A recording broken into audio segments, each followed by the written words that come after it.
بسم اللہ الرحمن الرحیم۔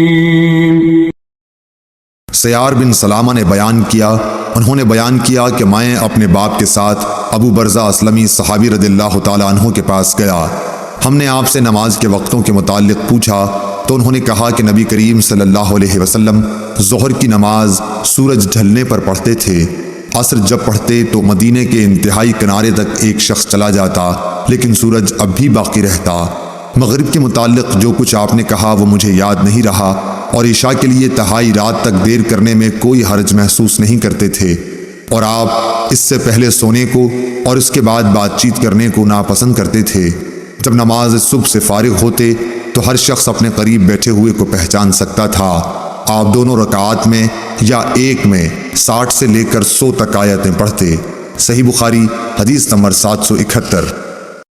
عبد الملک بن جریح نے خبر دی، کہا کہ مجھے عطا بن ابی رباح نے خبر دی کہ انہوں نے ابو ہریرہ رضی اللہ تعالیٰ عنہ سے سنا، وہ فرماتے تھے کہ ہر نماز میں قرآن مجید کی تلاوت کی جائے گی جن میں نبی کریم صلی اللہ علیہ وسلم نے ہمیں قرآن سنایا تھا، ہم بھی تمہیں ان میں سنائیں گے، اور جن نمازوں میں آپ نے آہستہ قرأت کی ہم بھی ان میں آہستہ ہی قرأت کریں گے، اور اگر سورہ فاتحہ ہی پڑھو جب بھی کافی ہے، لیکن اگر زیادہ پڑھ لو تو اور بہتر ہے۔ صحیح بخاری حدیث نمبر 772۔ حضرت عبداللہ بن عباس رضی اللہ تعالیٰ عنہ سے روایت ہے، انہوں نے کہا کہ نبی کریم صلی اللہ علیہ وسلم ایک مرتبہ چند صحابہ رضی اللہ عنہم کے ساتھ عکاظ کے بازار کی طرف گئے۔ ان دنوں شیاطین کو آسمان کی خبریں لینے سے روک دیا گیا تھا، اور ان پر انگارے شہاب ثاقب پھینکے جانے لگے تھے، تو وہ شیاطین اپنے قوم کے پاس آئے اور پوچھا کہ بات کیا ہوئی۔ انہوں نے کہا کہ ہمیں آسمان کی خبریں لینے سے روک دیا گیا ہے، اور جب ہم آسمان کی طرف جاتے ہیں تو ہم پر شہاب ثاقب پھینکے جاتے ہیں۔ شیاطین نے کہا کہ آسمان کی خبریں لینے سے روکنے کی کوئی نئی وجہ ہوئی ہے، اس لیے تم مشرق و مغرب میں ہر طرف پھیل جاؤ اور اس سبب کو معلوم کرو جو تمہیں آسمان کی خبریں لینے سے روکنے کا سبب ہوا ہے۔ وجہ معلوم کرنے کے لیے نکلے ہوئے شیاطین تہامہ کی طرف گئے، جہاں نبی کریم صلی اللہ علیہ وسلم عکاظ کے بازار کو جاتے ہوئے مقام نخلہ میں اپنے اصحاب کے ساتھ نماز فجر پڑھ رہے تھے۔ جب قرآن مجید انہوں نے سنا تو غور سے اس کی طرف کان لگا دیے، پھر کہا اللہ کی قسم یہی ہے جو آسمان کی خبریں سننے سے روکنے کا باعث بنا ہے۔ پھر وہ اپنی قوم کی طرف لوٹے اور کہا قوم کے لوگوں، ہم نے حیرت انگیز قرآن سنا جو سیدھے راستے کی طرف ہدایت کرتا ہے، اس لیے ہم اس پر ایمان لاتے ہیں اور اپنے رب کے ساتھ کسی کو شریک نہیں ٹھہراتے۔ اس پر نبی کریم صلی اللہ علیہ وسلم پر یہ آیت نازل ہوئی، قل اوحی الی، آپ کہیے کہ مجھے وحی کے ذریعے بتایا گیا ہے، اور آپ پر جنوں کی گفتگو وحی کی گئی تھی۔ صحیح بخاری حدیث نمبر 773۔ ایک شخص عبداللہ بن مسعود رضی اللہ تعالیٰ عنہ کی خدمت میں حاضر ہوا اور کہا کہ میں نے رات ایک رکعت میں مفصل کی صورت پڑھی۔ آپ نے فرمایا کہ کیا اس طرح جلدی جلدی پڑھی جیسے شعر پڑھے جاتے ہیں؟ میں ان ہم معنی صورتوں کو جانتا ہوں جنہیں نبی کریم صلی اللہ علیہ وسلم ایک ساتھ ملا کر پڑھتے تھے۔ آپ نے مفصل کی 20 صورتوں کا ذکر کیا، ہر رکعت کے لیے 2 صورتیں۔ صحیح بخاری حدیث نمبر 775۔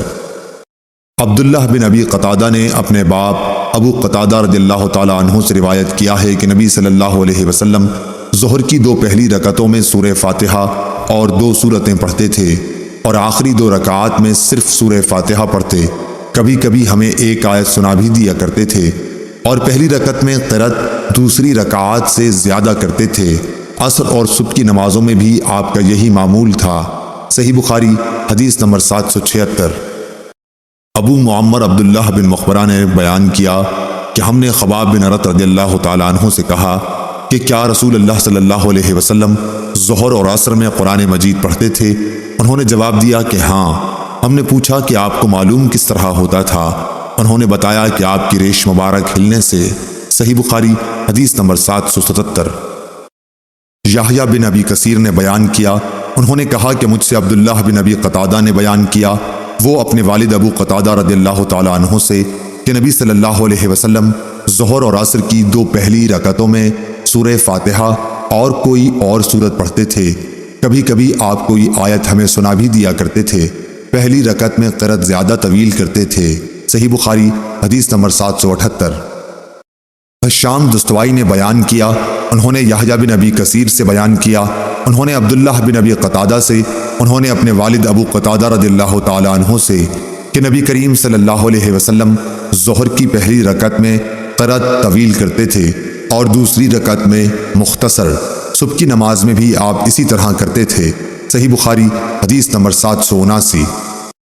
سعید بن مسیب اور ابو سلمہ بن عبد الرحمن نے حضرت ابو ہریرہ رضی اللہ تعالیٰ عنہ سے خبر دی کہ رسول اللہ صلی اللہ علیہ وسلم نے فرمایا کہ جب امام آمین کہے تو تم بھی آمین کہو، کیونکہ جس کی آمین ملائکہ کی آمین کے ساتھ ہو گئی اس کے تمام گناہ معاف کر دیے جائیں گے۔